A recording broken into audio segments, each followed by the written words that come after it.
Okay. So या particular सर्किटसाठी आपल्याला हे पर्टिक्युलर पॅरामीटर्स जे आहेत इलेक्ट्रिकल पॅरामीटर्स ते आपल्याला इथे फाइंड आउट करावे लागतात. ओके. ट्रान्झिएंट म्हणजेच काय तर ते सुद्धा आपण बघितलेलं आहे की ट्रान्झिएंट म्हणजेच at T is equal to 0 negative instant. Okay. त्यानंतर transient T is nothing but it's a T is equal to 0 positive instant आणि transient T is equal to infinity. So infinity म्हणजे हा स्टेडी स्टेट येतो, परंतु T 0 negative आणि T 0 positive म्हणजे just before the switching and just after the switching आपल्याला इथे ट्रान्झिएंटचं meaning consider करायचं आहे. ओके. मग हा जो कन्सेप्ट आहे या कन्सेप्टचा जो टायटल आहे that is nothing but it's a general and particular solution. Okay. So general and particular सोल्युशन्समध्ये आपल्याला लिनियर डिप्रेशन इक्वेशन्स इथे आपल्याला स्टडी करायचं आहे. मग आता लिनियर डिप्रेशन इक्वेशन्स म्हणजेच काय असतो, LDE ज्याला आपण म्हणतो. सो डिफरन्शियल इक्वेशन्स हे 2 टाईप्समध्ये डिवाइड होतात, जे की लिनियर डिप्रेशनच्या ऑर्डरवर डिपेंड्स असतात. म्हणून यांचं क्लासिफिकेशन्स मी तुम्हाला अशा प्रकारे नोट्समध्ये दिलेलं आहे की linear depression equation classified into 2 types. त्यातला पहिला टाईप आहे फर्स्ट ऑर्डर डिफरन्शियल इक्वेशन्स ज्याला आपण म्हणणार आहोत. ओके. किंवा LDE लिनियर डिफरन्शियल इक्वेशन्स. आणि सेकंड क्लासिफिकेशन्स म्हणजेच second order linear differential equations. Okay. So हे 2 टाईप्स आपल्याला इथे स्टडी करायचं आहे. तर इथेच अगोदरच इझिली आपण नोट डाऊन करून घेऊया की जेव्हा पण RL सर्किट किंवा RC सर्किट्स असणार आहेत तर त्यावेळेस तुम्हाला जो टाईप मिळतोय तो first order linear differential equation मिळतो. आणि जेव्हा आपण RLC सर्किटला जाणार आहोत तर RLC सर्किटला आपल्याला second order linear differential equations solve करावे लागतात. मग आता फर्स्ट ऑर्डर असू द्या किंवा सेकंड ऑर्डर लिनियर डिफरन्शियल असू द्या, त्यामध्ये आपल्याला जनरल सोल्युशन्स म्हणजेच YCने जे इंडिकेट केलं जातं आणि पर्टिक्युलर सोल्युशन्स म्हणजेच जो YPने तिथे इंडिकेट केला जातो, हे 2 सोल्युशन्स आपल्याला फाइंड आउट करावे लागतात. ओके.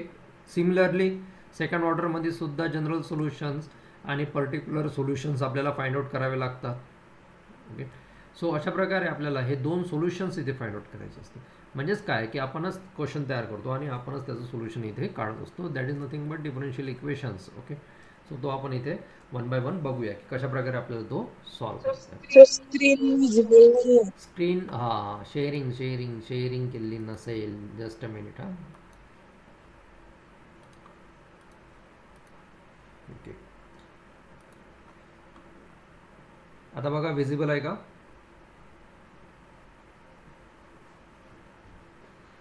ओके.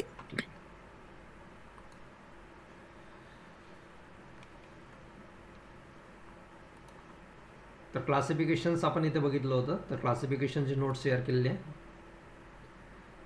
त्यापैकी RL, RC आणि RLC मध्ये आपण फर्स्ट ऑर्डर कसं ओळखायचं, सेकंड ऑर्डर कसं ओळखायचं, त्याचं एक थोडंसं इंट्रोडक्शन इथे आपण बघूया. तर इथे आपल्याला दिसते आहे की RL हा जो फर्स्ट टाईप आपण घेतलेला आहे. तर RL सर्किट म्हणजे series back to back connected आपल्याला बघायला मिळतो. आणि इथे KVL जर अप्लाय केला, आता हा जो सर्किट तुम्हाला इथे बघायला मिळतो तर R कनेक्टेड आहे, L कनेक्टेड आहे, बॅक टू बॅक कनेक्टेड आहे आणि इथून अशा प्रकारे I हा करंट फ्लो होतोय आणि V सिरीजमध्ये अक्रॉसमध्ये कनेक्टेड आहे. ओके. सो इथे KVL आपण अप्लाय केलेला आहे. सो किर्चॉफ्स व्होल्टेज लॉ आपण अप्लाय केल्यानंतर आपल्याला काय मिळतो, व्होल्टेज टोटल व्होल्टेज जो आपला सप्लाय आहे, okay, is equals to the voltage drop across resistance plus voltage drop across inductor. So voltage drop across inductor it's L di/dt. Okay. and voltage drop across the resistance is nothing but R into I. So it's a total voltage, it's a voltage drop across the resistances plus it's a voltage drop across the inductor आहे. Okay. So इथे हा जो derivative तुम्हाला दिसतोय ज्याला मी इथे round केलेला आहे, सो L di/dt चा जो di/dt आहे त्याचा पॉवर जर बघितला तर इथे पॉवर काहीच नाही, म्हणजे त्याचा पॉवर किती आहे, जिथे काहीच नाही म्हणजे तो 0 नाही आहे तर तिथे पॉवर किती आहे, 1 आहे. तर या डिफरन्शियल इक्वेशनचा पॉवर 1 आहे म्हणून याला आपण म्हणतो first it's a first order differential linear differential equations. So first order म्हणजेच काय की असे इक्वेशन्स की ज्याच्यामध्ये power D I by D टीचा पॉवर हा 1 असतो. ओके, तर मी आत्ताच आपण बघितलेलं आहे डिफरन्समध्ये की आर एल आणि आर सी सर्किट जर असेल तर फर्स्ट ऑर्डरच आपल्याला मिळणार आहे, पण आर एल सी जेव्हा येणार तर तेव्हा आपल्याला सेकंड ऑर्डर बघायला मिळतो. तसंच बघा इथे हा सेकंड केस असणार आहे आर सी.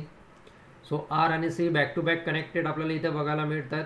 ओके, आणि व्होल्टेज व्ही त्याच्या अक्रॉसमध्ये. तर इथे सुद्धा आपण के व्ही एल अप्लाय केला तर आपल्याला total voltage is equals to the voltage across resistances plus voltage across capacitors. Okay, so total voltage, तर हा जो सोर्स आहे व्ही ऑफ टी हा सोर्स आहे. ओके, व्होल्टेज अक्रॉस रेजिस्टन्सेस म्हणजेच R into I plus voltage across capacitor म्हणजेच 1/C आणि त्याचं इंटिग्रेशन्स घेणार आहोत आपण करंटचं with respect to the time. तर अशा प्रकारे आपल्याला हा के व्ही एल मिळतो. मग आता इथे कोणत्याही प्रकारचं डिफरन्शियल आपल्याला बघायला मिळत नाही आणि आपल्याला सॉल्व काय करायचं तर आपल्याला सॉल्व करायचं आहे डिफरन्शियल इक्वेशन्स. ओके, म्हणून डिफरन्शियल इक्वेशन जर नसेल तर त्या इक्वेशनला आपल्याला काय करावं लागतं तर त्या इक्वेशनला आपल्याला डिफरन्शिएट करावं लागतं. तर म्हणून इथे आपण या फर्स्ट इक्वेशनला डिफरन्शिएट केलेलं आपल्याला बघायला मिळतं. तर दोन्ही साईडला आपण डिफरन्शिएट केलं तर बघा लेफ्ट हँड साईडला डिफरन्शिएट केलं with respect to the D D T of V T is equals to the, इथे आर हा कॉन्स्टंट आहे म्हणून बाहेर काढलेला आहे आणि करंट जो आहे it's a D I by D T. Okay, so D I by D T अशा प्रकारे प्लस आता 1/C हा कपॅसिटर कॉन्स्टंट आहे म्हणून बाहेर काढलेला आहे. डेरिव्हेटिव्ह आणि इंटिग्रेशन कॅन्सल आउट झालेलं आहे आणि फक्त कोण बाकी राहिलेला आहे तर आय ऑफ टी इथे बाकी राहिलेलं आहे. आता या इक्वेशनला जर तुम्ही चेकआउट केलं तर या इक्वेशन्समध्ये इथे राऊंड केलेले जे तुम्हाला डिफरन्शियल दिसत आहेत तर बघा व्होल्टेजला डिफरन्शियल दिसते, त्यानंतर इथे करंटला डिफरन्शियल दिसते आणि या दोघांचा जर पॉवर तुम्ही फाइंड आउट केला तर हा पॉवर जो आहे पॉवर इज 1 आणि पॉवर 1 आहे म्हणूनच आपण या इक्वेशनला या एल डी इक्वेशनला सुद्धा first order linear differential equations अशा नावाने ओळखतो. Okay, but R L C जेव्हा येणार तेव्हा काय होणार तर बघा हे series R L C circuit आहे. तर सिरीज आर एल सी सर्किटमध्ये आपल्याला टोटल व्होल्टेजच्या अक्रॉसमध्ये काय काय बघायला मिळतं तर व्होल्टेज अक्रॉस रेजिस्टन्सेस असणार आहे, व्होल्टेज अक्रॉस इंडक्टर पण असणार आहे, व्होल्टेज अक्रॉस कपॅसिटर सुद्धा असणार आहे आणि इथे R I L D I by D T आणि इंटिग्रेशन दिसते. म्हणजे इथे आपल्याला एक डिफरन्शियल्स इथे कमी दिसतं या इंटिग्रेशन्समुळे. मग या इंटिग्रेशन्सला आपल्याला गायब करण्यासाठी काढून टाकण्यासाठी आपण काय करतोय डिफरन्शिएट बोथ साईड करतोय. मग इथे बघा व्ही टीचा डिफरन्शियल घेतलेला आहे, आर कॉमन काढलेला आहे आणि करंट आर हा अशा प्रकारे कॉमन काढला आहे आणि आयचा डिफरन्शिएट घेतलेला आहे. ओके, एल सुद्धा इथे तुम्हाला अशा प्रकारे कॉमन काढलेला बघायला मिळतो आणि डी आय बाय डी टीचा पुन्हा डेरिव्हेटिव्ह घेतला म्हणून इथे काय भेटतोय तर इथे तुम्हाला बघायला मिळतोय it's a D square by D T square. कोणाचा करंटचा हा डबल डेरिव्हेटिव्ह घेतलेला आपल्याला इथे बघायला मिळतोय आणि म्हणूनच याच हायेस्ट ऑर्डर जर इथे बघितली आपण तर या डिफरन्शियलमध्ये जो पॉवर आपल्याला मिळतोय जी ऑर्डर आपल्याला बघायला मिळतं ती ऑर्डर आपल्याला 2 अशी बघायला मिळतं. ऑर्डर म्हणजे त्या डिफरन्शियलचा पॉवर. म्हणून या लिनियर डिफरन्शियल इक्वेशनला आपण second order linear differential equations अशा प्रकारे इंडिकेट करतो. ओके, तर हे कन्सेप्ट आपल्याला महत्त्वाचे आहे. आर एल आणि आर सी सर्किट असेल तर त्या केसमध्ये त्याला आपण फर्स्ट ऑर्डरच म्हणणार आहोत, बाकी आर एल सी असेल तर त्याला सेकंड ऑर्डरने जाणार आहोत. मग आता फर्स्ट ऑर्डर जेव्हा असणार आहे तर फर्स्ट ऑर्डरमध्ये सुद्धा क्लासिफिकेशन्स आहेत की कसे क्लासिफिकेशन्स आहेत तर टाईम रिस्पॉन्स आपल्याला इथे फाइंड आउट करायचं आहे आणि सगळ्यात मेन म्हणजेच काय की सोर्स हा सडनली रिमूव्ह होतो आहे की सोर्स हा सडनली अप्लाय होतो आहे. त्याच्यामुळे इथे आपण या फर्स्ट केसेस जे घेतलेले आहे केस 1, केस 2 आणि केस 3 जे आपण घेणार आहोत तर त्या केसेसमध्ये आपण आता इथे बघणार आहोत when the source is suddenly removed. म्हणजे हा पहिला केस आपण इथे स्टडी करतोय की जर आपला सप्लाय हा सडनली जर आपण रिमूव्ह केला. ओके, सो रिमूव्ह केल्यानंतर रिस्पॉन्स कसा फाइंड आउट करायचा आणि अशा प्रकारच्या डायग्राम्स तुम्हाला रिमूव्हमध्ये बघायला मिळतील. ओके, सो इथे आपण एक्सप्रेशन्स, हे एक्सप्रेशनसुद्धा बऱ्याचशा वेळेस एक्झाममध्ये विचारलं जातं. व्ही ऑफ टी अशा प्रकारे आहे, हा फर्स्ट पोझिशन आहे, हा सेकंड पोझिशन्स आहेत आणि इथे स्विच हा अशा प्रकारे दाखवला आहे जसा ॲरो असा डाऊनवर्ड आहे आणि आर म्हणजेच रेजिस्टन्स आणि एल म्हणजेच इंडक्टर हा सिरीजमध्ये बॅक टू बॅक कनेक्शन्स आपल्याला इथे बघायला मिळत आहेत. अशा प्रकारे हा सर्किट डायग्राम्स आहे. मग त्या सर्किट डायग्राम्समध्ये आपल्याला बघायला मिळतं की स्विच हा इनिशियली सप्लायला कनेक्ट आहे, परंतु हा स्विच जेव्हा या सेकंड पोझिशनला कनेक्ट होणार तर त्यावेळेस सप्लाय हा काय होणार, रिमूव्ह होणार. म्हणून इथे लक्षात घ्यायचं आहे की सप्लाय सडनली जर रिमूव्ह होत असेल तर त्या केसमध्ये आपल्याला जे एक्सप्रेशन इथे मिळणार आहे ते एक्सप्रेशन आपल्याला लक्षात ठेवायचं आहे. मग या एक्सप्रेशनला आपल्याला स्टेप्स काय आहेत, तर इथे फर्स्ट स्टेप्स आहेत की फॉर टी ग्रेटर दॅन 0 म्हणजेच टी आफ्टर स्विचिंगला जनरल इक्वेशन्स आपल्याला इथे फाइंड आउट करायचं असतं. So general equation T greater than 0साठी आपण फाइंड आउट करूया. तर टी ग्रेटर दॅन 0साठी हा स्विच हा 2ला कनेक्ट असणार आहे आणि हा स्विच 2ला जर कनेक्ट असणार आहे म्हणजेच काय, तर इथे आर आणि एल जो असणार आहे त्याच्या अक्रॉसमधले ड्रॉप्स हे आपल्याला इथे बघायला मिळेल. म्हणून रेजिस्टन्सच्या अक्रॉसमधला ड्रॉप म्हणजेच काय, तर इथे केव्हीएल अप्लाय करतायत, हे केव्हीएल अप्लाय करतायत. So R into I minus इंडक्टरमध्ये होणारा drop it's a L D I by D T. Okay, it's a L D I by D T आणि इज इक्वल्स टू द 0 म्हणजे response हा काय असणार आहे, 0 असणार आहे. म्हणजेच इथे हा स्विच जेव्हा 2 पोझिशनला असणार आहे तर त्यावेळेस असलेलं जनरल इक्वेशन्स इथे आपण फाइंड आउट केलेलं आहे. म्हणून इथे ब्रॅकेटमध्ये आपण नोट डाऊन केलेलं आहे की for T is greater than 0, T is greater than 0साठी. त्यानंतर आपल्याला हा जो डिफरन्शिएशन आहे त्याला आपल्याला सेपरेट करायचं आहे. त्याच्यासोबत जो प्रॉडक्ट आपल्याला बघायला मिळतो याला आपल्याला व्हॅनिश करायचं आहे एलला. मग एलला आपल्याला जर गायब करायचं असेल तर त्याला पुन्हा एलने डिवाइड करायचं. म्हणून इथे आपण सेकंड स्टेप घेतलेली आहे, it's a divide by L. So divide by L, so divide करायचं. सो दोन्हीही इक्वेशनला आपल्याला डिवाइड करावं लागणार आहे. So minus R by L into I minus L by L into D I by D T. म्हणजे अशा प्रकारे आपल्याला इथे D I by D T हा एकटा सिंगल झालेला मिळतो. So L divided by L म्हणजेच हा 1 होणार आहे, म्हणजेच इथे आपल्याला minus D I by D T हा अशा प्रकारे सिंगल झालेला मिळतो. बट त्याच्यामुळेच हा आरला कोण डिवाइड झालेला आहे, एल डिवाइड झालेला आपल्याला बघायला मिळतो. सो अशा प्रकारे आपल्याला इथे सेकंड स्टेप सॉल्व करायची आहे. आता सेकंड स्टेप सॉल्व केल्यानंतर थर्ड जी स्टेप आहे तिला आपण नाव दिलेलं आहे सेपरेशन ऑफ व्हेरिएबल. म्हणजेच काय की व्हेरिएबल सेपरेट करायचे. तर बघा मायनस आर बाय एल आयला आपण राईट हँड साईडला जर ट्रान्सफर केलं तर ही तर टर्म्स ॲज इट इज इथे राहणार आहे, जिचं नाव आहे minus D I by D T. Okay, minus D I by D T. Okay, is equal to जी मायनसवाली terms R by L I आहे ती जर राईट हँड साईडला गेली तर पॉझिटिव्ह होणार, म्हणून इथे R by L into I. But जे करंट आहेत ते एका साईडला आपल्याला घ्यायचे आहेत आणि जे टाईम डोमेन आहेत ते आपल्याला एका साईडला घ्यायचे आहेत. तर हा जो डिवाइड बाय टाईम डोमेन दिसतो तर हा राईट हँड साईडला शिफ्ट करायचा आणि हा जो करंट दिसतो राईट हँड साईडला तो लेफ्ट हँड साईडला शिफ्ट करायचा. ओके, सो याला शिफ्टिंग झाल्यानंतर तुम्हाला काय मिळणार आहेत, so minus D I by current तिकडे मल्टिप्लायला होता, लेफ्ट हँड साईडला आल्यानंतर तो डिवाइड झाला आणि डी टी हा इकडे डिवाइडला होता त्यामुळे आर बाय एलला हा इथे मल्टिप्लाइड झालेला आपल्याला बघायला मिळतो. ओके, सो अशा प्रकारे इथे आपल्याला सेपरेशन्स ऑफ व्हेरिएबल्स इथे झालेलं बघायला मिळतात. मग इथे फक्त मायनस साईन आपल्याला दिसते, मायनस साईनला आपण कॅन्सल आउट करण्यासाठी दोन्ही साईडला मायनस साईनने मल्टिप्लाय केलेलं आपल्याला बघायला मिळतं. So minus R by L D T हा असा प्रकारे आपल्याला इथे सेपरेशन झालेलं मिळतं. मग सेपरेशन झाल्यानंतर जी फोर्थ स्टेप आहे ती आहे इंटिग्रेशन. सो इंटिग्रेट करायचं दोन्ही साईडला. सो इंटिग्रेशन्स ऑफ 1 बाय आय आणि डी टी काय केलेलं आहे मल्टिप्लाइड बाय डी टी नाही D I. Okay, so D आयला बाजूला काढला 1/i केलं आणि इंटिग्रेट केलं. सेम थिंग्स राईट हँड साईडला सुद्धा इंटिग्रेट करायचं. बट इथे रेजिस्टर आणि इंडक्टर ही कॉन्स्टंट व्हॅल्यू असतं आणि ही कॉन्स्टंट व्हॅल्यू असल्यामुळे आपल्याला ती इंटिग्रेशनच्या बाहेर घ्यावी लागतं. म्हणून इथे जर तुम्ही इंटिग्रेशन जर प्रॉपरली सॉल्व केलं तर -r/l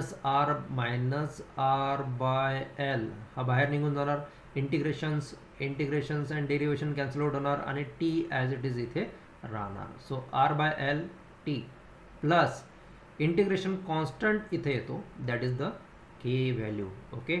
आणि इथे बघा इंटिग्रेशन ऑफ 1/, आता इथे तुम्हाला इंटिग्रेशन्स of 1/x with respect to the dx is nothing but it's a log x. अशा प्रकारे आपल्याला इंटिग्रेशनचा हा फॉर्म्युला माहीत असायला पाहिजे. ओके. म्हणूनच मग इथे सुद्धा काय झालं आहे की integration of 1/i with respect to the D I, एक्सच्या ऐवजी कोण आहे, करंट आहे, त्याच्यामुळे इथे जो लॉग येणार आहे it's a log of I. तर अशा प्रकारे आपल्याला इथे जी लेफ्ट हँड साईड आहे ती लॉग ऑफ आय अशा प्रकारे मिळेल. मग आता लेफ्ट हँड साईडला लॉग आहे, नॅचरल लॉग, आणि राईट हँड साईडला तुम्हाला कोणत्याही प्रकारचा लॉग दिसत नाही, त्याच्यामुळे राईट हँड साईडला सुद्धा आपण काय करतोय, लॉग करून घेतोय, लॉगने तिथे मल्टिप्लाइड करून घेतोय. ओके. पण आपल्याला व्हॅल्यू चेंज होऊ द्यायची नाही आहे, म्हणून मग आपल्याला लॉगचा अपोजिट हा एक्सपोनेन्शियल असतो. ओके. हे एक लक्षात घ्यायचं. ln लॉगच्या एक्झॅक्टली अपोजिट हा कोण असतो, एक्सपोनेन्शियल. ओके. म्हणून लेफ्ट हँड साईड तर आपण ॲज इट इज ठेवलेली आहे ln log of I. Okay. But right hand साईडला आपण ln घेतलेला आहे, पण lnचे सोबत ब्रॅकेटमध्ये काय घेतलेलं आहे, ई, म्हणजे ln आणि ई कॅन्सल आउट होणार आणि हा पॉवर जो आहे तो खाली उतरणार, म्हणजेच हा पॉवर काय राहणार, -r/l with respect to T अशा प्रकारे राहणार. प्लस हा जो इंटिग्रेशनचा कॉन्स्टंट तुम्हाला दिसतोय, तर या इंटिग्रेशनच्या कॉन्स्टंटला सुद्धा आपण काय केलेलं आहे, नॅचरल लॉग के अशा प्रकारे सॉल्व केलेलं आहे. मग आता इथे आपल्याला एक बेसिक मॅथमॅटिक्सचा फॉर्म्युला माहीत असायला पाहिजे, that is nothing but it's log A plus log B. So log A plus log B is nothing but it's log A into B. Okay. So it's log A into B. Okay. मग इथे आपण तोच formula use केलेला आहे. इथे सुद्धा तुम्ही बघू शकता लॉग ए प्लस लॉग बी, त्याच्यामुळे काय केलेलं आहे, हा कॉमन घेतलेला आहे लॉग आणि ए इंटू बी. सो एची व्हॅल्यू ही आपण नंतर लिहिलेली आहे आणि बीची व्हॅल्यू इथे अगोदर घेतलेली आपल्याला बघायला मिळतो. So E raise to the power -r/l into T times. Okay. So दोन्ही साईडला आपल्याला लॉग बघायला मिळते. दोन्ही साईडला आपल्याला लॉग आल्यानंतर आपण नेक्स्ट ज्याला आपण स्टेप नंबर जी चालू असेल ते इथे नंबर देऊ शकतो. I think it's 5. Okay. 5th नंबरची ही स्टेप असावी. सो अँटीलॉग आपण करतो, म्हणजे हे लॉगचे जे व्हॅल्यूज आहेत ते आपण काढून टाकणार. आता अँटीलॉग घेतल्यानंतर अँटीलॉग अँड लॉग काय होणार, कॅन्सल आउट होणार, म्हणजेच फक्त इथे कोण राहणार, करंट राहणार at particular time T is equal to antilog आणि लॉग कॅन्सल आउट होणार, म्हणजेच ब्रॅकेटमध्ये असलेले जी टर्म्स आहेत तीच फक्त इथे राहणार. जी टर्म्स आहे K into E to the power -r/l T. Okay. आणि हेच इक्वेशन नंबर 1 आपल्याला बघायला मिळतो. आणि अशा प्रकारचे हे डेरिव्हेशन्स आपल्याला थेरॉटिकली विचारलं जातं आणि इथे आपण नोट डाऊन करू शकतो की this is the solution of general equations, म्हणून इथे आपण हे नोट डाऊन केलेलं सुद्धा आहे. ओके. बट इथे थोडंसं डेरिव्हेशन्स अजून बाकी आहे, म्हणजेच काय की केची व्हॅल्यू आपल्याला अजून माहिती नाही. मग इथे हा जो इंटिग्रेशन कॉन्स्टंट के असतो हा फाइंड आउट करण्यासाठी या सर्किटच्या ज्या इनिशियल कंडिशन्स असतात त्या आपण पुट डाऊन करतो. मग आता सर्किटच्या इनिशियल कंडिशन म्हणजेच काय, म्हणजे जस्ट बिफोर द स्विचिंग, म्हणजे स्विचिंग होण्याच्या अगोदर. आता स्विचिंग होण्याच्या अगोदरची जी कंडिशन्स आहेत ती आपण इथे पुट डाऊन करतो for determine the value of K. Okay. So initial conditions, म्हणूनच इथे इनिशियल कंडिशन्सला आपण हायलाईट केलेलं आहे. मग इनिशियल कंडिशन्स कोणत्या टाईमला असतात, so at T is equal to 0 negative time इन्स्टंटला असतात. म्हणून at T is equal to 0 negative time इन्स्टंटला आपण फाइंड आउट करणार आहोत. मग आता इथे जर तुम्ही सर्किट जर बघितलं तर बिफोर स्विचिंग तो सप्लायला कनेक्ट होता. ओके. कारण की आफ्टर स्विचिंग तो सप्लायला इमिजिएटली रिमूव्ह करून आपल्याला भेटतोय. त्यामुळे इथे जे डायग्राम्स आपल्याला बघायला मिळतो त्या डायग्राम्समध्ये क्लिअरली आपल्याला बघायला मिळणार की 1 पोझिशन्सला हा कनेक्टेड आहे. 1 पोझिशन्सला switch is connected to the 1 positions आणि आर हा ॲज इट इज आर राहणार. T0 निगेटिव्ह म्हणजेच बिफोर स्विचिंगसाठी जो इंडक्टर असतो तो शॉर्ट सर्किट म्हणून काम करतो. म्हणजेच आपल्याला इनिशियल आणि फायनल ज्या कंडिशन्स आहेत त्यासुद्धा इथे लक्षात ठेवाव्या लागतात. ओके, अशा प्रकारे हा आपल्याला इथे positive with respect to negative हा व्ही ऑफ टी कनेक्ट आहे आणि इथून फ्लो होणारा हा करंट ज्याचं नाव असणार आहे it's a I of zero current. Okay, so I of zero current हा इथे आपल्याला फाइंड आउट करायचा. मग आता बाजूला जे सर्किट आपण ड्रॉ केलेलं आहे त्याचा करंट जर फाइंड आउट करायचा झाला तर तो करंट कसा फाइंड आउट करणार, व्ही डिवायडेड बाय आर अशा प्रकारे फाइंड आउट करणार. मग व्ही डिवायडेड बाय आर अशा प्रकारे हा करंट फाइंड आउट करून तुम्हाला जी व्हॅल्यू भेटेल ते भेटेल.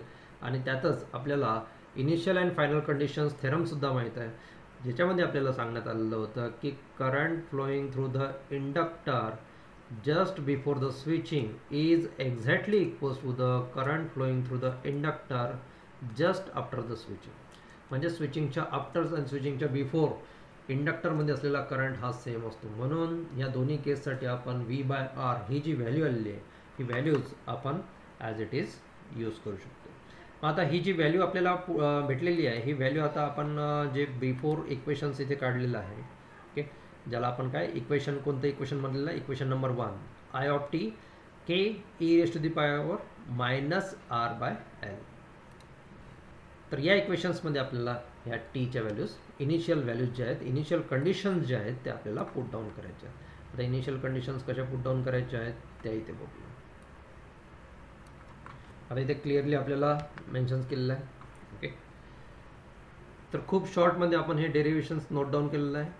ओके, सो इथे बघा put time T is equal to 0 आणि टाईम टीची व्हॅल्यू जर पुट केली तर आय ऑफ टी टीच्या ऐवजी 0 येणार, जे आपल्याला अगोदरच आता फाइंड आउट केलेलं आहे इक्वेशन नंबर 2 मध्ये it's a V by R. आणि ह्या दोन्ही केसेस आपण इक्वेशन नंबर 1 मध्ये पुट डाऊन करणार आहे. म्हणून इथे तुम्हाला क्लिअरली मेन्शन केलेलं आहे पुट इन इक्वेशन नंबर 1.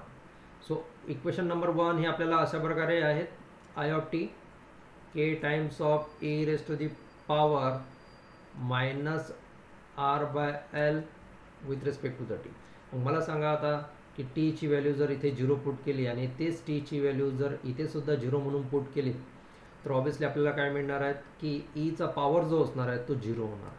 तसंच आय ऑफ 0 जो आहे पॉझिटिव्ह आणि निगेटिव्ह दोन्हीसाठी आपण ऑलरेडी फाइंड आउट केलेला इक्वेशन नंबर 2 मध्ये that is the V by R. So V by R is equals to the K into E to the power 0 आणि E to the power 0ची जी value असतं ती असतं 1. So obviously आपल्याला V by R is equals to the K into 1 म्हणजेच केची value इथे आपल्याला फाइंड आउट होते आणि ते किती मिळते आपल्याला तर V divided by R. So integration constant by initial conditions हे आपल्याला मिळाल्यानंतर जो आपण जनरल इक्वेशन सॉल्व करून त्याचं सोल्युशन इक्वेशन नंबर 1 मध्ये जे काढलेलं आहे त्याच्यामध्ये हे केची व्हॅल्यू पुन्हा एकदा पुट करून द्यायची आणि इथे हे इक्वेशन्स काय होतं डेरिव्हेशन्स काय होतं दी एंड होतं. म्हणजेच आय ऑफ टी तिथे केच्या ऐवजी आहे तर केच्या ऐवजी तुम्ही पुट डाऊन करणार आहात V by R E to the power minus R by L with respect to the time T. आणि अशा प्रकारे आपल्याला हे जे मिळतं आहे यालाच आपण म्हणतोय की करंट एक्सप्रेशन्स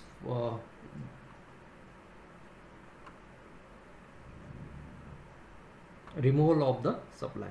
म्हणजे सप्लाय जेव्हा रिमूव्ह करतो आपण तर त्यावेळेसचं करंट बिहेवियर काय असणार आहे. आणि मग इथे टाईम डोमेन हा एक छोटा कन्सेप्ट येतो. आता टाईम डोमेन म्हणजेच काय तर लक्षात ठेवायचं आहे डायरेक्टली व्हॅल्यू याचं काही डेरिव्हेशन तुम्हाला कोणी विचारणार नाही आहे. So R L time constant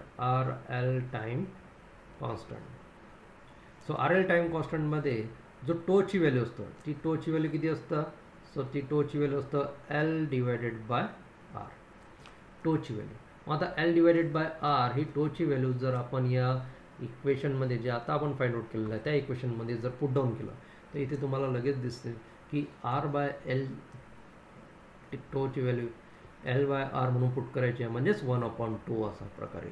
okay, so 1/2 म्हणजेच हे एक्सप्रेशन कसं येणार मग, I of t is equal to V/R e to the power -1/2 आणि बाहेर मल्टिप्लाइड जो होणार आहे तो टाइम टी असणार आहे. ओके, सो टाइम टी हा आतमध्ये येणार आणि मग आपल्याला हे एक्सप्रेशन कसं मिळणार, -t/2 e to the power मध्ये आपल्याला बघायला मिळेल. ओके, सो हे फायनलाइज जे आपल्याला विथ टाइम कॉन्स्टंट जे डेरिव्हेशन्स आहेत, जे एक्सप्रेशन आहेत, हे एक्सप्रेशन्स आपल्याला इथे लिहिणे कंपल्सरी असतं आणि अशा प्रकारे मग आपल्याला इथे ते फायनलाइज आन्सर मिळतं, ज्याला आपण काय म्हणतो, this is the solution of general equation. तर अशा प्रकारे जनरल इक्वेशनचं कोणासाठी पण RL सर्किटसाठी, हां RL सर्किटसाठी फक्त हे आपलं आणि त्यातही RL सर्किट पण कोणतं बिहेवियर आहे, तर बिहेवियर आहे the supply is suddenly remove, म्हणजे सप्लाय जर सडनली रिमूव्ह झाला तर अशा प्रकारे आपला इंडक्टर मधला करंट बिहेव करणार आहे. Supply is suddenly remove, supply is suddenly remove. Okay, for the RL series circuit. मग आता हे जे एक्सप्रेशन आहे हे एक्सप्रेशन सुद्धा एक्झाममध्ये विचारलं जातं किंवा याच्यावर काही एखादा न्यूमरिकल्स आहेत तर न्यूमरिकलसुद्धा आपल्याला न्यूमरिकलसुद्धा विचारलं जातं. तर इथे RC सर्किट आहे, पण RC सर्किटपेक्षा आपण एक न्यूमरिकल थेरॉटिकल आपलं एक कॅल्क्युलेशन्स करून बघूया. ह्या तर थेरॉटिकल झालेलंच आहे. तर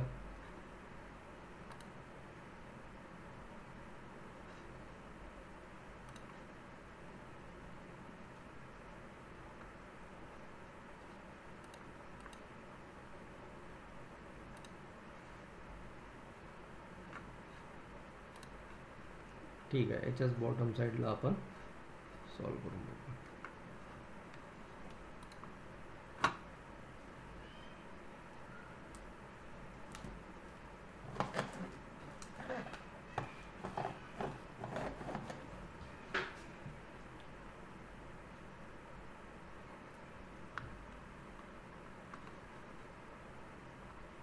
ओके, सो न्यूमरिकल्स एक सिंपल न्यूमरिकल्स आपल्याला इथे अशा प्रकारे विचारलेलं आहे की if the switch is move from position A to B.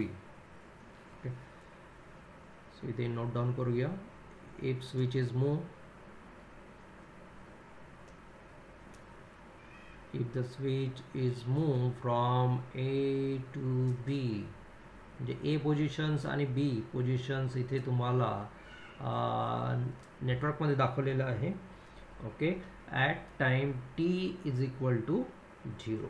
So find the expression for current, find the expression for current I of t for t greater than 0. Okay, and also draw the circuit. And also म्हणजे आता circuit तर आपण नेहमी draw करणारच आहोत. Also draw the circuit.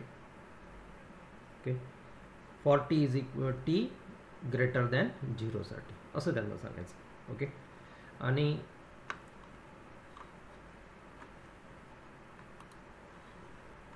इथे आपण थोडी जागा इन्सर्ट करून घेऊया. ठीक आहे, ठीक. Okay,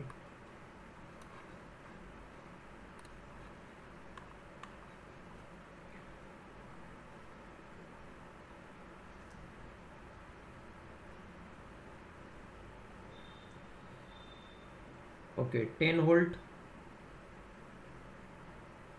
positive with respect to the negative. अशा प्रकारे 10 व्होल्टचा सप्लाय इथे कनेक्टेड आहे.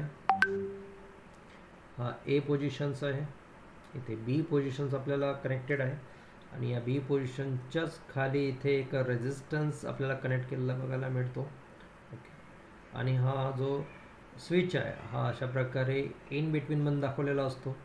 ओके, बट हा ॲरो जो आहे तो ए टू बी असं दाखवलं असतं, म्हणजे इनिशियली तो एला कनेक्ट आहे आणि त्यानंतर स्विचिंग झाल्यानंतर तो कुठे कनेक्ट होणार आहे तर बीला कनेक्ट होणार आहे. तसं इथे दुसरा रेजिस्टन्स जो की 2 ओमचा आहे आणि इंडक्टर म्हणजेच आर एल सर्किट इथे आपण बघतोय, इंडक्टर. ओके, सो हा इंडक्टर एलची जी व्हॅल्यू आहे ती 1 हेनरी आहे. आता 1 हेनरी असल्यामुळे बऱ्यापैकी इझी होऊन जाईल न्यूमरिकल्स, डिवाइड बाय 1 करावं लागेल आपल्याला तर. आणि इथे 5 ओमचा हा रेजिस्टन्स आहे. इथून फ्लो होणारा आय ऑफ टी करंट आपल्याला फाइंड आउट करायला सांगितलेलं आहे.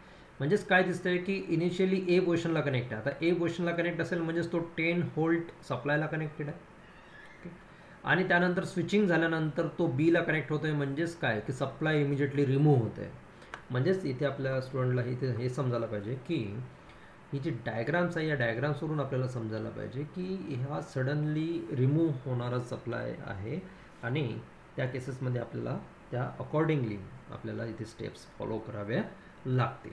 ओके, सो इथे आपण सोल्युशन आणि स्टेप नंबर 1 मध्ये आपल्याला सांगण्यात आलेलं आहे की जनरल इक्वेशन्स आपल्याला नेहमी लिहायचं असतं फॉर टी ग्रेटर दॅन 0. आता टी ग्रेटर दॅन 0 म्हणजे 0 टाइम्स होऊन गेल्यानंतर जे जनरल इक्वेशन्स आहेत ते आपल्याला लिहायचे. आता टी ग्रेटर दॅन 0 म्हणजे स्विचिंग ॲक्शन झाल्यानंतर, कारण की स्विचिंग कोणत्या टाईम इन्स्टंटला होते तर switching at T is equal to 0 time इन्स्टंटला होते. त्यामुळे ग्रेटर दॅन 0ला म्हणजे स्विचिंग ॲक्शन होऊन झाल्यानंतर हा पोझिशन ए पासून बीला आलेला असणार आहे. ओके, म्हणजेच हे जे सर्किट आहे हे सर्किट ॲक्च्युली कसं असणार आहेत की ए टू बी म्हणजे हा बी पोझिशन्स आहे आणि अशा प्रकारे इथे हा 5 ओमचा रेजिस्टन्स असणार, हा 1 ओमचा रेजिस्टन्स असणार आणि इथे जो इंडक्टर असणार तो अशा प्रकारे फुल्ली करंट त्याने स्टोअर केलेला असणार आहे जो की 1 हेनरीचा असणार आहे. ओके, आणि अशा या स्विचिंगमध्ये आपल्याला काय करायचं आहे जनरल इक्वेशन घ्यायचं. मग आता जनरल इक्वेशन्स आपण कशा प्रकारे लिहिणार, KVL अप्लाय करतोय आपण. सो -R1 ब्रॅकेटमध्ये टाकूया, -R1 प्लस 2 रेजिस्टन्स आहे म्हणून ब्रॅकेटमध्ये टाकतोय. Okay, into I voltage drop across the 5 ohms आणि 2 ओम्स आपल्याला इथे बघायला मिळतोय. ओके, तसंच -L D by dt voltage drop across the inductor is equals to the 0. मग आता इथे जर व्हॅल्यूज जर पुट डाऊन केल्या तर डायरेक्टली व्हॅल्यूज पुट डाऊन करूया आपण. 2 + 5 म्हणजे इथे 7I मायनस हेनरी, 1 हेनरीचा हा एलची व्हॅल्यू 1 आहे. It's di/dt is equals to the 0. म्हणजेच -7 आपल्याला इथे ही व्हॅल्यू मिळते. So -7I -1 di/dt is equals to the 0. मग आता दुसरी स्टेप जी होती काय होती की डिफरन्शियलला आपल्याला सेपरेट करायचं आहे. तर इथे di/dtला 1नेच मल्टिप्लाय केलेलं आहे त्याच्यामुळे सेपरेशनची गरज नाही. परंतु आपण डिवाइड बाय एल म्हटलं तरीसुद्धा काय फरक पडणार आहे तर काही फरक पडणार नाही आहे, सेम इक्वेशन्स राहणार आहे. पण तरी आपल्याला समजण्यासाठी मी इथे लिहून ठेवतो की डिवाइड बाय एल जो की किती हेनरीचा आहे 1 हेनरीचा आहे. तर या दोन्ही साईडला आपल्याला 1 हेनरीने डिवाइड करायचं. तर मला सांगा -7ला जर 1ने डिवाइड केलं तर काय होणार. सो -7ला 1ने डिवाइड केलं तर जो -7च राहणार, काही फरक होणार नाही. पण इथे -1ला पुन्हा 1ने डिवाइड केलं सो 1 गेट कॅन्सल आउट होणार. Okay, so 1 get cancel out आणि अशा प्रकारे आपल्याला एक्सप्रेशन्स काय मिळते तर एक्सप्रेशन्स आपल्याला मिळते -7I -di/dt is equals to the 0. आणि मग आपल्याला इथे हे ओळखायचं आहे की हे फर्स्ट ऑर्डरचं इक्वेशन आहे की सेकंड ऑर्डरचं आहे. तर इथे बघा di/dtचा पॉवर किती आहे, ऑर्डर किती आहे ते ओळखायची. तर इथे आपल्याला लगेच समजतं की ऑर्डर म्हणजेच पॉवर, ऑर्डर इज 1 म्हणजेच हे आपल्याला फर्स्ट ऑर्डर लिनियर डिफरन्शियल इक्वेशन्सनी सॉल्व करायचं आहे. ओके, मग आता फर्स्ट तर या -7 आयला तिकडे पाठवूया. सो आपल्याला काय मिळणार आहे, तर आपल्याला मिळणार इट्स अ मायनस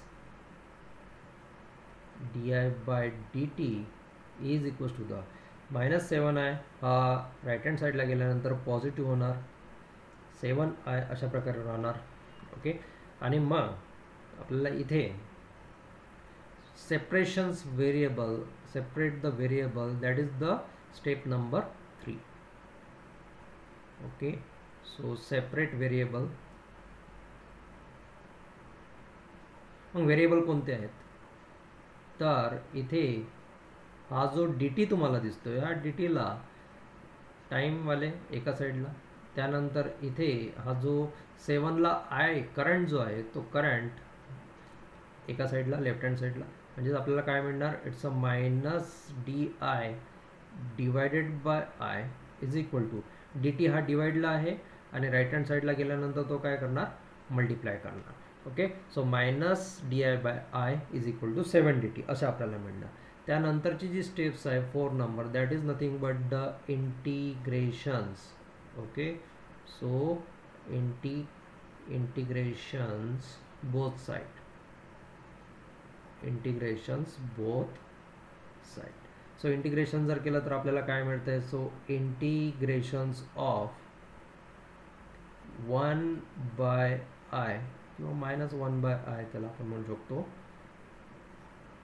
अच्छा, याला मायनसनी दोन्ही साईडला जर मल्टिप्लाइड केलं, बोथ साईडने मल्टिप्लाइड केलं तर आपल्याला लेफ्ट हँड साईड di/i मिळणार आणि राईट हँड साईड हे -7dt सुद्धा मिळणार. ओके, सो इथे मायनस हा काउंट टाकलेला असं आपण म्हणूया, प्लस म्हणूया, is equals to the -7 integrations of dt, integrations of dt अशा प्रकारे आपल्याला मिळते. ओके, मग आता इथे आपल्याला di लिहायचं बाकी राहिलं. ओके, मग इथे इंटिग्रेशन्स हे नेहमी तेच असणार आहे, ln ऑफ i हे इंटिग्रेशन असणार आहे. -7 इंटिग्रेशन अँड डेरिवेशन हे कॅन्सल आउट होऊन फक्त t राहणार आहे, बट इंटिग्रेशन कॉन्स्टंट हा k तिथे येणार आहे. आणि अशा प्रकारे एकाच साईडला ln आहेत, त्याच्यामुळे दोन्ही साईडला आपल्याला ln करण्यासाठी आपण दोन्ही साईडला ln करण्यासाठी एक रिअरेंजमेंट करतो. आणि ती रिअरेंजमेंट म्हणजेच काय, तर इथे सुद्धा ln करतो, पण lnला कॅन्सल आउट करणारा ईचा पॉवरमध्ये आपण -7t अशा प्रकारे इथे लिहित असतो, -7t अशा प्रकारे. ओके, प्लस इथे जो इंटिग्रल कॉन्स्टंट आहे k, त्याला सुद्धा आपण ln k अशा प्रकारे म्हणजेच नॅचरल लॉग k ने इंडिकेट करतो. ओके, मग आता बघा दोन्ही साईडला ln तुम्हाला दिसत आहेत, तर इथे आपण लॉगचा फॉर्म्युला यूज करून पुन्हा थोडं सिम्प्लिफिकेशन्स करून घेतो आहे. सो ln हा कॉमन घेतो आहे आणि इथे आपल्याला मिळतं आहे it's a a into B, log a plus log b is nothing but log a into B. So e to the power -7t अशा प्रकारे आपल्याला हे एक्सप्रेशन मिळतं.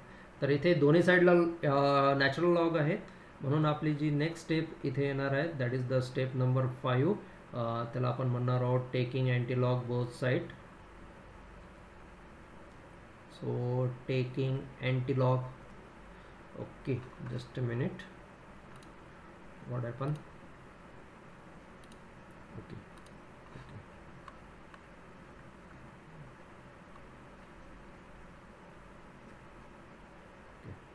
ठीक आहे. Taking integration taking antilog on both side, दोन्ही साईडला आपल्याला अँटीलॉग घ्यायचं आहे. So antilog log cancel out होऊन आपल्याला लेफ्ट हँड साईडला i ऑफ t आपण लिहू शकतो आणि तसंच राईट हँड साईडला k into e to the power -7t अशा प्रकारे आपण लिहू शकतो. ओके, सो याला आपण काय म्हणू शकतो, एक general, this is the solution of general equation. But इथे काय बाकी आहे, हे पूर्ण सोल्युशन भेटलं का, तर हे पूर्ण सोल्युशन नाही भेटलं. ओके, तर हे आपल्याला के ची व्हॅल्यू जोपर्यंत माहीत नाही तोपर्यंत याला कम्प्लीट सोल्युशन आपण म्हणू शकत नाही. सो इथे आपण लिहून घेऊया, दिस इज द जनरल, ठीक आहे, general solution, this is the general solution of okay, तर इक्वेशन नंबर 1 मिळालेली. आता फक्त व्हॅल्यू के काढायची, याच्यात पुट डाऊन करायची. मग आता व्हॅल्यू के कशी फाइंड आउट करणार, तर व्हॅल्यू के फाइंड आउट करण्यासाठी आपण स्टेप नंबर 6ला जातो आणि त्याच्यामध्ये आपण नोट डाऊन केलेलं असतं की the value of K, that is the integral constant, is determined by using initial conditions.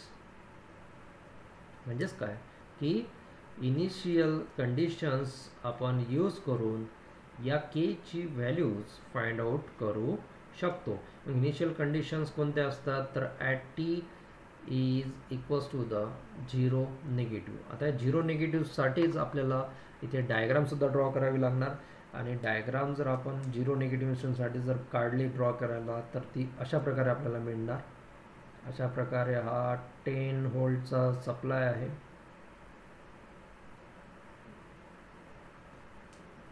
Okay, त्यानंतर ही ए पोझिशन आहे. बिफोर स्विचिंगला स्विच हा ए पोझिशनला होता, हे आपल्याला स्विचिंगच्या त्या ॲरोवरून समजतं. त्यानंतर हा रेझिस्टन्स जो होता 2 ओहमचा रेझिस्टन्स इथे आपल्याला फक्त दिसणार आहे. आणि इंडक्टरचं काय होणार आहे, तर इथे हे तोंडपाठ आता असायला पाहिजे की इंडक्टर T0 निगेटिव्ह इन्स्टंटला शॉर्ट सर्किट म्हणून काम करतो. ओके, मग आता अशा प्रकारे इथे हा जो करंट आहे हा करंट फाइंड आउट करा.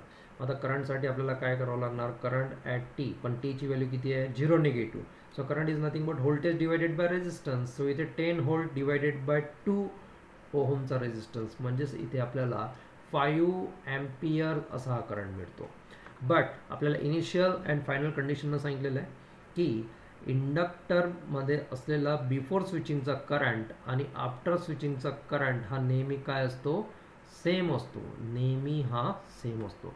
म्हणून आपण अशा प्रकारे इथे सांगू शकतो की 0 पॉझिटिव्ह आणि 0 निगेटिव्ह दोन्ही इन्स्टंटसाठी हा करंट जो असतो, म्हणजेच टी इज इक्वल टू 0 या इन्स्टंटला सुद्धा हा ॲम्पियर करंट किती होता, तर 5 ॲम्पियर इतका होता. Okay, so this is the equation number 2. अशा प्रकारे आपण तिथे सांगू शकतो. आता इक्वेशन नंबर 2 आपल्याला इथे मिळालेलं आहे. सो हीच इक्वेशन आपण पुट डाऊन करणार आहोत. कुठे पुट करायचं, म्हणजे आपली जी स्टेप्स नंबर चालू होती, स्टेप नंबर किती 6 झालेली होती. सो 6 झाल्यानंतर 7 number, step number 7, put T is equal to 0 and I of T, पण टीची व्हॅल्यू किती 0. सो आय ऑफ 0ची व्हॅल्यू किती भेटलेली आहे आपल्याला, so it's a 5 ampere. It's a 5 ampere. आणि हे कशात पुट करायचं आहे, इन इक्वेशन 1. म्हणजे आपलं जे जनरल सोल्युशन इक्वेशन मिळालेलं आहे इन इक्वेशन 1, ज्याला इक्वेशन नंबर 1 आपण दिलेलं आहे, सोल्युशन ऑफ जनरल इक्वेशन्स असं आपण त्याला नोट डाऊन केलेलं आहे. तर तिथे आपल्याला पुट डाऊन करावं लागणार. ओके, मग आता आपल्याला जनरल इक्वेशन्स काय मिळालेलं आहे, तर पुन्हा इथे मी जनरल इक्वेशन लिहून ठेवतो, जे की वर आपण लिहिलेलं आहे. So I of T is equal to K times of e raise to the power -7t, अशा प्रकारे आपल्याला मिळालं आहे. मग आता बघा बरं, इथे टीची व्हॅल्यू 0 पुट डाऊन करायची आणि इथे सुद्धा टीची व्हॅल्यू किती पुट डाऊन करायची, 0 पुट डाऊन करायची आहे. So I of 0 is equal to K e raise to the power -7 आणि त्याला मल्टिप्लाइड होणारा टाईमची व्हॅल्यू सुद्धा किती, 0. ओके, सो आय ऑफ 0ची व्हॅल्यू आपल्याला किती मिळाली, 5 ॲम्पियर. सो इथे 5 ॲम्पियर आपण पुट डाऊन करणार. But K into E to the power किती होणार, 0 होणार. आणि ए टू दी पॉवर 0ची व्हॅल्यू असतं 1. त्याच्यामुळे केला 1ने मल्टिप्लाय केल्यानंतर आपल्याला इथे फायनलाइज केची व्हॅल्यू मिळतं आणि आपलं इथे जवळपास 90% हे डेरिवेशन्स हे न्यूमरिकल्स आपला जवळपास संपण्यातच आहे. सो केची व्हॅल्यू आपल्याला 5 मिळालेली आहे. आता केची व्हॅल्यू जर आपल्याला 5 मिळालेली आहे तर ते पुट डाऊन करायची पुन्हाच त्या सोल्युशनमध्ये. Okay, so put in equation 1. म्हणून आपल्याला इथे फायनलाइज जे एक्सप्रेशन मिळणार आहेत, तर बघा काय मिळते, I of T is equal to K E to the power -7t, अशा प्रकारे एक्सप्रेशन होतं. आणि केची व्हॅल्यू तुम्ही काय करणार, 5 पुट डाऊन करणार, म्हणजेच इथे आय ऑफ टी हे ॲन्सर आपल्याला मिळतं 5 into e to the power -7 into T. अशा प्रकारे हे आपल्याला ॲन्सर मिळतं आय ऑफ टीचं या न्यूमरिकल्सचं. तर असे न्यूमरिकल्सला आपल्याला स्टेप बाय स्टेप मार्क्स असतात आणि ते आपल्याला सॉल्व करायचे असतात. आता जर याच न्यूमरिकलला थोडं एक्सपांड करून जर तुम्हाला जर विचारलं असतं की टाईम कॉन्स्टंट वगैरे ड्रॉ करा किंवा ड्रॉ करून सांगा, तर मग आपण अशा प्रकारे इथे लिहिलं असतं की टाईम कॉन्स्टंट. तर हे आर एल सर्किट आहे आणि आर एल सर्किटचा टाईम कॉन्स्टंट हा कसा असतो. So for R L time constant of R L circuit असं इथे लिहूया, जो की टोनी आपण इंडिकेट करतो. It's a L by R. पण इथे आर तर 2 होते ना, R1 प्लस R2 अशा प्रकारे येणार. ओके, आता R1 प्लस R2, तर एलची व्हॅल्यू किती होती, तर एलची व्हॅल्यू इथे 1 होती. R1ची व्हॅल्यू किती होती, तर 2 होती आणि R2ची व्हॅल्यू किती होती, तर 5 होती वगैरे. ओके, सो जे की असेल जे 2 आणि 5 आपल्याला 2 रेजिस्टन्स इथे बघायला मिळतं. म्हणजेच इथे टोची व्हॅल्यू जी आहे, जे टाईम कॉन्स्टंट आहे, ती व्हॅल्यू आपल्याला किती मिळते, 1 डिवायडेड बाय 7. 1 divided by 7. आणि हे जर तुम्ही इथे फाइंड आउट केली तर हे 0. ओके, इट्स अ 0.142 सेकंड्स वगैरे अशा प्रकारे तुम्ही कॅल्सीने कॅल्क्युलेट करू शकता.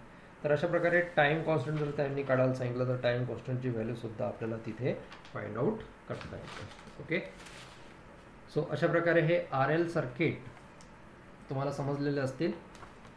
तर तसंच हेच आर एल सर्किटचं तुम्हाला एक होमवर्क देतो, जे की ऑक्टोबर 2023च्या एक्झाममध्ये आपल्याला विचारण्यात आलं होतं.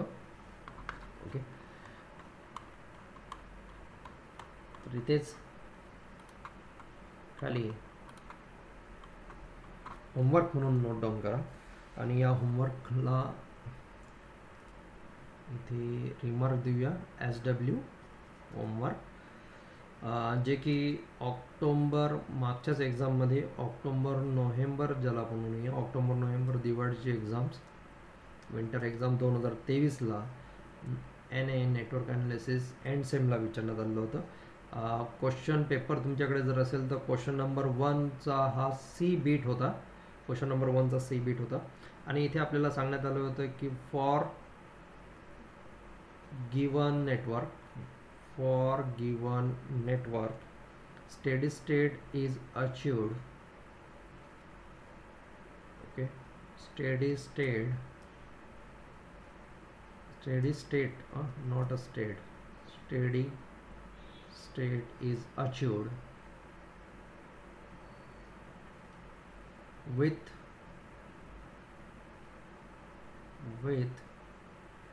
the switch is closed.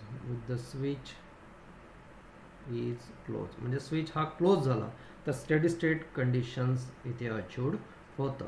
But आपल्याला ट्रान्झिएंट त्यांनी काढायला सांगितलेलं आहे. तर मग काय काढायला सांगितलेलं आहे बघा, the switch is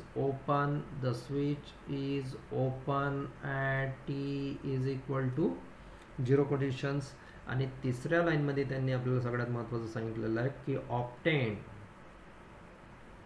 obtain the expression for current flowing through the inductor at time t आणि इथे सांगितलेलं आहे for time t which is greater than 0. Okay, आणि सगळ्यात मेन आहे डायग्राम. तर इथे आता आपण काढूया डायग्राम. डायग्राम्समध्ये आपल्याला काय सांगण्यात आलेलं आहे की 15 व्होल्ट पॉझिटिव्ह निगेटिव्ह 15 व्होल्टचा सप्लाय आहे, 100 ओहम हा आपल्याला स्विच दाखवण्यात आलेला आहे. आणि इथे स्विचचा ॲरो बघा कसा आहे. स्विचचा ॲरो डाऊनवर्ड असला असतं तरी न्यूमरिकल डायरेक्टली चेंज झालं असतं. ओके, सो स्विचचा ॲरो हा अपवर्ड आहे, म्हणजेच आफ्टर स्विचिंग हा स्विच हा ओपन होतोय, म्हणूनच याला इमिजिएटली सप्लाय रिमूव्ह या केसमध्ये आपण स्टडी करतो. ओके, हा जो रेजिस्टन्स आहे नियर अबाउट 3000 म्हणजे 3000 ओहमचा आहे. आणि अशा प्रकारे इथे हा जो इंडक्टर आहे हा सिरीजला कनेक्ट न करता पॅरलली कनेक्टेड आपल्याला केलेला बघायला मिळतोय. ओके, सो सिरीज पॅरलला काही प्रॉब्लेम होणार नाही. 90 मिली हेनरी ज्या स्टेप्स आहेत ते आपल्या सेम स्टेप फॉलो करायचे आहेत. इथून फ्लो होणारा जो करंट आहे तो I त्यांनी अशा प्रकारे दाखवला आहे. आणि हा जो फर्स्ट रेजिस्टन्स आहे हा 100 ओहमचा रेजिस्टन्स आहे. तर अशा प्रकारे हे जे न्यूमरिकल्स आहेत जे की ऑक्टोबर नोव्हेंबर 23ला एक्झामला विचारलेलं आहे तर ते सॉल्व करून बघा युझिंग दिस सेम स्टेप्स ज्या आज आपण बघितल्या त्या स्टेप्सने तुम्ही सॉल्व करून बघा. आणि नेटवर्क ॲनालिसिस हा जो कन्सेप्ट आहे किंवा हा जो कोर्स आहे हा कोर्स इक्विव्हॅलंट टू मॅथमॅटिक्स आहे, म्हणजे मॅथमॅटिक्स सारखाच आहे. तुम्ही डेली प्रॅक्टिस जेवढी करणार त्याच्यावरच तुमचं नेटवर्क ॲनालिसिसचं येणारा रिझल्ट हा डिपेंड असणार आहे. त्याच्यामुळे एकही दिवस इथून मिस करू नका आणि रोज त्याची प्रॅक्टिस करायला विसरू नका. ठीक आहे, तर ठीक आहे, आजचं लेक्चर आपण थांबूया इथे.